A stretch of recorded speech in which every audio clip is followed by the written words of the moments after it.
दी है अयोध्या को, कैसे देख रहे हैं? उन्होंने कहा है कि जो विरासत को लेकर चलेगा वही जो है देश आगे बढ़ पाएगा। बिल्कुल, प्रधानमंत्री जी अभी नहीं बार बार पहले से भी कहते हैं कि जो विरासत को भूल जाता है, खो देता है, आगे उसका इतिहास नहीं बनता है।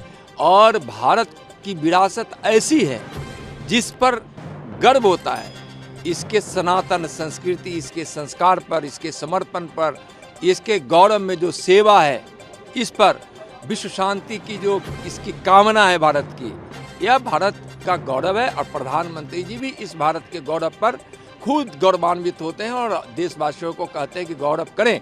आज हजारों करोड़ की परियोजनाओं का प्रधानमंत्री जी के कर कमलों द्वारा वहाँ उद्घाटन होना, वाल्मीकि जी के नाम पर वहाँ जंक्शन बनना, वहाँ निषाद राज का मंदिर बनना, सीता मैया का वहाँ रसोईया बनना, भगवान श्री राम के जन्मभूमि पर भव्य मंदिर के निर्माण का 22 जनवरी को प्रधानमंत्री जी के कर कमलों द्वारा जब उसका शुभारंभ होगा, यानी कि उद्घाटन होगा, उस दिन 500 वर्षों से लगातार ऐसे लोग जो अपने रामलला के मंदिर निर्माण के लिए जो मुगल बादशाहों के द्वारा जिसको तोड़ा गया, जिसको अपमानित किया गया, ध्वस्त किया गया, और वहाँ जो अपमान हुआ था सनातनियों का, जो आस्था पर चोट आई थी, आज वहाँ स्थापित 12 जनवरी को होने जा रहा है। और जितने लोग आहुति बलिदान दिए हैं 500 वर्षों में, लाखों लोग,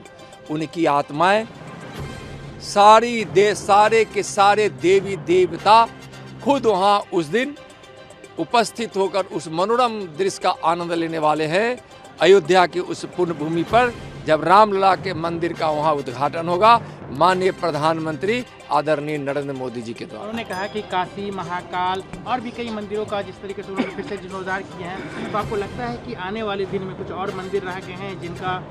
देखिए, प्रधानमंत्री जी गौरव की बात करते हैं तो ऐसे सारे गौरव के स्थान जिससे भारत को गर्व है, उस सारे स्थान की बात उसको गौरव मिलना चाहिए। यह भारतीय जनता पार्टी की सोच है। माननीय प्रधानमंत्री जी जो कहते हैं कि गौरव पर गर्व करना चाहिए, तो देशवासी आज उस गौरव को फिर प्राप्त कर रहे हैं और हमारा खोया हुआ गौरव प्रधानमंत्री के नेतृत्व में प्राप्त हो रहा है। एक अंतिम सवाल, आप बिहार से हैं, बिहार की जो राजनीतिक हालात हैं अभी, उसको आप कैसे देख रहे हैं? बैठक बुलाई गई है, कहा जा रहा है कि नीतीश जी एक बार फिर आप लोग के साथ रहेंगे, आप लोग सहयोगी बन के उनका समर्थन करेंगे, क्योंकि वहाँ सरकार गिरने वाली है।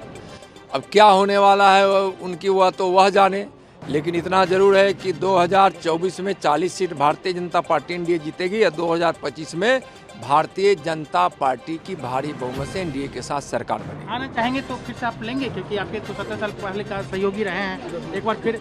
देखिए, भारतीय जनता, अब नीतीश कुमार जी में बचा क्या है? कुछ बचा है क्या? और भारतीय जनता पार्टी उनको क्यों लेगी?